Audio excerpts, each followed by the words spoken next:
What is the hidden message behind all the quotes said in the world between worlds? Dave Filoni mentioned in an interview with Collider that the world between worlds is a place for Force users to find knowledge, and Force users can do that by seeing and learning about parts of the future and moments in the past. And Ezra hears a great deal from the past and future during his time in the world between worlds. Various quotes from Yoda, Obi-Wan, Qui-Gon, Kanan, and many more, including audio from all the movies, even The Last Jedi. Dave Filoni mentioned in the interview that he had wanted to do something like this for a long time, and he also said he wanted to share all of these quotes in one place so that people could find the commonality between them. So what is that common message, and who is the message for? Well, it would make sense that the message is for Ezra, so let's take a look at the first few quotes that Ezra's hear as he is entering the world between worlds. The first two that I really started seeing a connection between was Yoda's quote from the Attack of the Clones when he says, "Truly wonderful the mind of a child is." And again we hear from Yoda when he says in The Revenge of the Sith, "Train yourself to let go of everything you fear to lose." I believe the common message to Ezra here amongst these two quotes is that Ezra must let go of his limiting thoughts. Yoda is saying the mind of a child is truly wonderful because it is more open to possibilities. It is not limited by fear like adults. And this idea is reinforced by the second Revenge of the Sith quote when the message is again to not limit yourself because of fear. And this is actually a message that was mentioned by Dave Filoni during the Star Wars 40th anniversary interview with George Lucas. You should not make decisions based on fear. But add to this also the quote by Obi-Wan Kenobi from the Rebels Twin Sons episode, "What you seek you already have. Unfortunately, you seem to be letting it all go." Again, Ezra is getting the message that he is going to be the one that limits his own abilities. Obi-Wan is reinforcing that Ezra has what he already needs, but if he doesn't believe in himself, that he'll let all that power go. The most cryptic of these early quotes is no doubt the second quote by Yoda, which comes from The Empire Strikes Back when he states to Luke, "Luminous beings are we." This small quote is part of a larger lesson for Luke Skywalker about how he is the one holding himself back. He is the reason he can't lift the X-Wing out of the water because he can't open his mind to the possibility of it happening. So this again is a message to Ezra to not hold himself back, and that his focus will determine his ability to use the Force. But does the Kanan quote at the end of this opening sequence really connect with the rest of these quotations?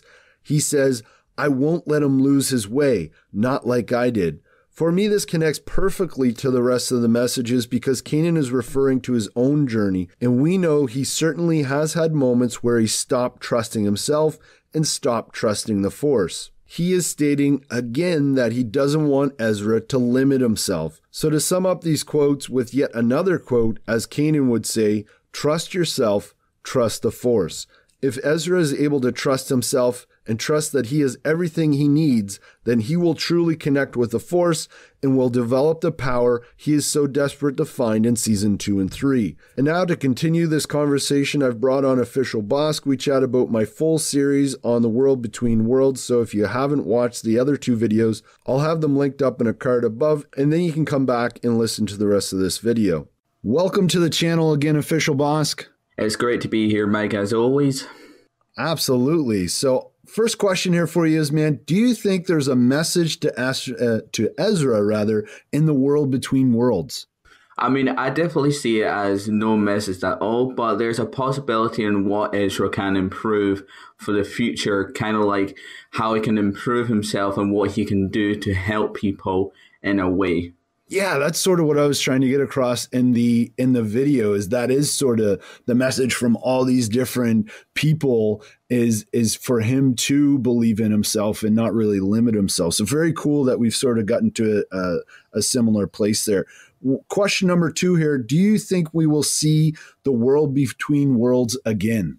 I mean, it's a possibility that each location of the portals to enter a world between worlds are at different locations. So there could be one at Act 2 where Luke's Jedi Temple is, or there could be one spread across the galaxy on different planets that people can access a world between worlds, but we can only know that a Force user can only enter it. Yeah, I think if anybody's going to use it again, it's going to be Dave Filoni. I don't think we're going to see this in the movies. I don't think we'll see this in the live action television. If anything, I think it might be used again by Dave Filoni, and that's a big maybe, right? Like they destroyed the one on Lothal. Yeah. We know there's lots of other portals.